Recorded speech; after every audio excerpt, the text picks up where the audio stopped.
Ọhaneze Igbo mụrụ nsa mmụọ ọzọ ekenekwa m unu, my beloved fans, friends on the social media. Ekene m unu. O nwere obere ihe nkọwata m bịara ịkọwatara unu. Ife nkọwata m bịara ịkọwatara unu, ịma na onye ọbụla nwere nke na-agali ya. Mana nke m fụrụ na-agala m ka m bịara ịbịa kọwata. Before now, I may joke very well because I'm in a Catholic home. My mother being a charismatic, being a prayer warrior, being in the leadership of the charismatic renewal, both in the deanery, the diocese, and the Koswed, the channels of leadership there. Also, I know Zoka and may joke well. And major adoration ama na altar server nwere nke ma na reje for kenke ya sa no me MOD kenke ya no band Spring of Praise band kenke ya sa na ma no so everything mana o nwe ihe kpatalu nji wee dotu azụ n'ihe gbasara ije ụka. Ihe a na-ekwu ana-ama ekwutọ ndị ụka, na-ama ekwutọ ndị ọdịnala, na-ama ekwunyelu ndị ụka, na-ama ekwunyelu ndị omenala. I just want you to listen to me ka enugodu my experience. O nwe ihe melu nji wee gbatu break n'ihe gbasara ụka. One day ka m na-eje njem. Ana m eje njem wee banye bọs. So ka anyị nọ na bọs na-eche ka moto ju. One man came into the bus, obu Bible. Bido preach we akwụkwọ nsọ. Preach che akwụkwọ nsọ. Kpesi ekpele. Akwụkwọ nsọ a o preach ọgụ kpee ekpele. Let me say, I'm supposed 10 minutes ka o ji wee mee. O wee preach che kpee ekpele. Go preach che ekpecha ekpele a. I like kwa ekpele okpe, like ya preaching here.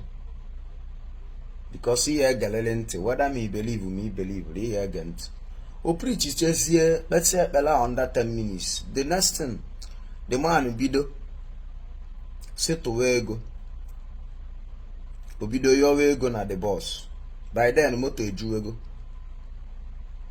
So na ego na the boys na-ekwu na onye na-enye ka Chukwu ya enye, sow a seed in the life of the man of God and God will replenish your pocket. Ịmago ọ na-ekwu na ịmago ọ na-ekwugasị okwu si weta ego. So mụnwa na onwe m bịa nọrọ na the moto na observe. The man jiri about 20 minutes or more wee kwuo okwu weta ego. Wee throw my mind back to how many minutes o ji wee gụọ akwụkwọ nsọ wee kọwaa ya wee kpee ekpele. Wee conclude na olule 10 minutes because mgbe o bido the team phone m bịa ring ya nke otu ọ dị ringing ọ na ring mana anara the ring na anara apụtazi. So akpesia dị ekpele bidozie ihe ego. So checking the timing through mgbe call ji wee bata na phone m fụna olule di na ma mgbazikwolu ntụ 10 minutes ka o ji wee gụọ akwụkwọ nsọ kpee ekpele mana nwoke a take about 20 minutes or more na-ekwu okwu ego si weta ego. So the thing bịa recall in my mind m wee sị etu anyị niile nọ na bọs a kịta na kwadoche na-eje ebe dịgasị iche. Of course the man anọrọ na the bus, he just came to pray and go. Ndị a na-anọwa na park. Mgbe si etu anụ anyị niile kwadochewe abanyecha na bọs, ụfọdụ na-eje ọrụ, ụfọdụ na-eje ọfịs, ụfọdụ na-eje ahịa. Ka this man ji wee pụta nnọọ tata wee bata na bọs a just to preach ka ndị na-eje ọrụ jewe. Then after his preaching ọ nakọla ego olite ochewekwa bọs ọzọ. Then bọs a mewekwe ka ọ na-eju ọ gbagotekwa mee his preaching. Does it mean that this man enwere ihe ọzọ ọ na-alụ? N'ọsọsọ i preach gospel na kọla ego na moto ka ọ na-alụ. So ihe aka nọ na-eche wee si onwe m oke ebe ọ bụ na m na-enyebu ndị ego ma ba preach ụmụ ya na m aghara enye this man ego today, ka m try ya another way, as in ka m kwụsị inye ndị ego, try ya another way, si n'ụzọ ọzọ wee na-eso okene seed nke ma mgbe mụtazia na onwe onye mfuru ibe na-esiri ike on my own, odo na m anara ama ụmụ eme na mmụọ m si mme mmụọ m na approve m to do something for onye nka mma. Mgbe mụtazia na mfu onye nka mma ihe na-esiri ike abụrụ enwere any connection with ụnụ ụka, just enwere ike na-aga n'ezi kịta mmụọ nwee ike site ya somebody nọ n'idile enyemaka ya ọ dịtị na-akpa m ka agwụ, nwee ike mmụọ m asị m ịma na itinye aka na ndụ onye a, ịma na inyere onye a aka n'ihe dị etu a ya eme, ịma na inyere onye a aka n'ihe dị etu, nwee ike mmụọ m asị m onye a n'idi ije mụwa ọrụ, ịma na ịkwụọla onye ụgwọ ọ ya ejije mụọ ọrụ, na ọ mụcha ọrụ a na ọ ya abalị osi ebe a na-enweta ego ji asọtụ onwe nkwete nsị ya yes na mma na mmenye na ọ ya abalị onye. The next thing mkpọ the person bido from there, I will just help the person. You got to go. So for like 4 years now I've been doing that, and I'm a sow seed in ụka. Man, I do help people. I do sow seed in the life of people, in the life of aging women, in the life of aging men, in the life of young people. Man, they are more, man, they chọrọ ije boy, man, they chọrọ venture into different craft. As long as no mmụọ m gwa m mee ya, mmụọ m ji aka m sị m meele onye ọ wụrụ na ọmụ nọkọta chọọ imele onye a, na mmụọ m ji aka m sị m meele onye a, mmekwela anya ya, that day ayara aganarị m, I will recover times of that money I spent. Can still remember a boy I saw, ana m agafe, mmụọ m sị m onye a need help, anọ m na anyị na-efe a, mmụọ m matị anya sị m na onye anọ n'iru need your help. Mgba nkịtị na contemplate ihe mmụọ m gwa m wee na-agbagote, ka m na-agbagotelu ebe a onye a nọ n'anya, ọwụ na onye akwụ na main road, then shop ọkwụ n'iru wee ebe a na-akwa akwa, ebe a na-akwa akwa ka ọkwụ n'iru. Ozugbo m na-agaweta ibe m na-anụ the guy nwe the shop say, come on here, if you want learn work, you pay money, bring mineral and whatever. Nya ana achụpụ ya achụpụ nya pụọ na ọwụ na ọchị ịmụ ọlụ na ọ ya eweta ego weta mineral and other things. Etinụ gba m ka afa ihe mmụọ m gwa m na ndịda ka m na-agbagote nya wee ije. Mwee sị, is it the spirit of God trying to tell me something? Mgbe gbaa break ozugbo mkpọ the boy si na ka eme ka ihe ndị a na-agbazoro ya ụja, ọ kọwabalụ m sị m na otego o ji abịa ebe a na-ayọ this guy onye Yoruba na ọchị ịmụ ọrụ ka esi akwa akwa. The guy bụ ya na ọ ya akwụ ụgwọ, bute mmanya, bute cabin biscuit na ụmụ ya a na-ebutegasị eji ịmaga ụmụ ya a na-ebute eji amụ ọrụ. Wee sị ya ọgwụcha, sị m si ya ma obi nsọ, sị m na obi nso hie tụọlụ m aka side esi agbadabeba, nsi oke ọsị ya come, nsi ya come ebe ọ na the spirit have given me this instruction before I met you. Nduri ebe a na the shop ekwuche, the guy si na ya akwụ 45,000, no 45,000 ka ya akwụ ka ọ wee mụọ ọrụ, then na ọ ya ebute 1 crate of beer, na ọ ya ebute 1 crate of beer, weta 2 cabin biscuit and bitter cola. Si okay, si ya kedi gbakọ ka iwe ọ ya eri, agbakọcha jee fụọ jee jụcha ese ndị na-ele mmanya dị ajụcha eweta.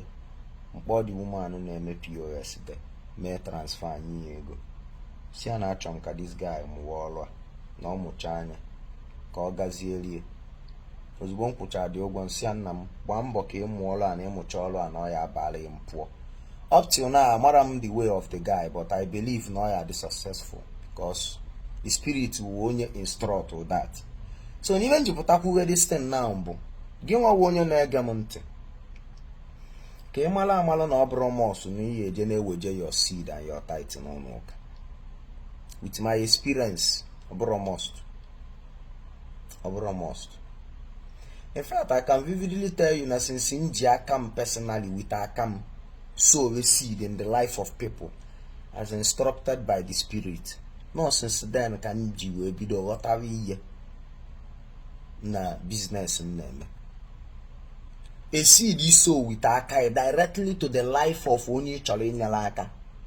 More than a motherless baby. Ijilakai. Kwakọlụ ngwongwo baa ya gokacha di ngwongwo nya ta afu nya stress ya kwakọlụ di ngwongwo jebede ilu ode ifudu ụmụazị afọ gị na ba akpa gị na ba akali gị na ba commune unu commune che ekpere ya ekpere ibukọrọ ibutere ba biwa. You will see how fulfilled they did that when you give someone more iwete nya ụka ka ụka jenyeba ma ọ na iwete nye ndị nke aka ndị nke jenyeba. Or when you decide now I will sow a seed this month, seed may sow this month we general no ikekwa ụlọ na maternity ụmụ nwaanyị mụchagolo nwa afụrụ ego badiana ma emergency ward ma whichever place n'ime ụlọ ọgwụ abụ na seed ihe sow this month we je there ụlọ mmadụ 5 na ihe akwụrụ ụgwọ ụlọ ọgwụ kabanaba ma ndị enwerezi ihe dị etu na ihe emelụba kabanaba imeche that thing personally on your own without inye mmadụ intermediary whatever seed sowing enwere isi. It doesn't work like in Kijaka ime. A fulfilled if we be go for the effect. If you do for the effect of seed is so. And the malam no whatever on if it so seed. Make sure na seed on in so may communicate to go with the spirit in you.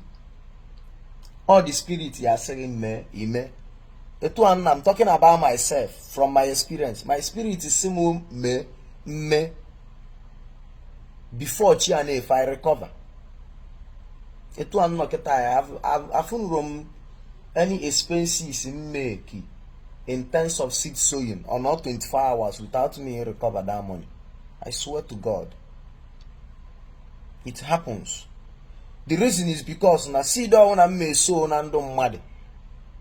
Majority of the seed in the soul and on them mad na abo as instructed by the Spirit, not just na nnọkọta chọ na anụ alụ o nwelili mmụọ ya gwa m mee ya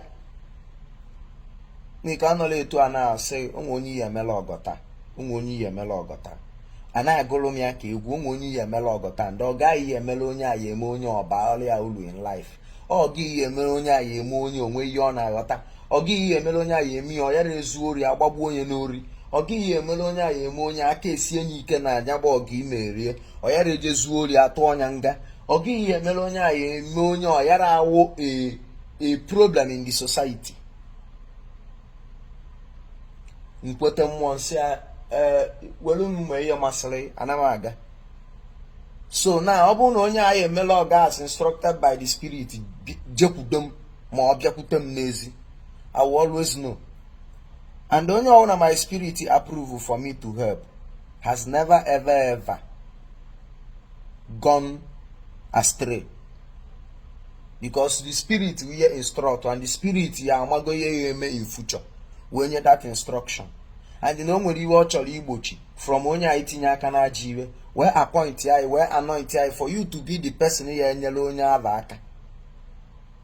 So I want to say in my own understanding, now go on and made directly into the heart, into the soul, into the life of anybody, an individual or an institution.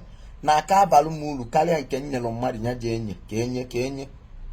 Because ọ bụrụ ibe niile nyelo mmadi nya mmadi na-elu onye aka. Onwe onye ihe ewele ego nye. I no go lie, enwe ndị pastor ma ndị reverend ma ndị ụka ihe ewele ego nye. Na iso seed. Ka wee welu wee nete ndị arụ adịrọ ma ndị nọ n'ụlọ ọgwụ ma whatever. Ọ pụ ebe enyi oweli ya gbaa fuel. O nwezi ike sef ma nye echetezina na iwetara ego sisi welu support the widows in the church or whatever.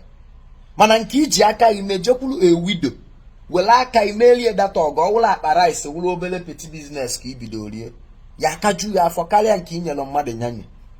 So na ibe nna akọwata abụrụ iwe ọzọ bụ ọ bụrụ na ọ na-abụ inye ndị ụka ka ha meli na ọ na-abalị na ọ na-efevoi, continue doing it.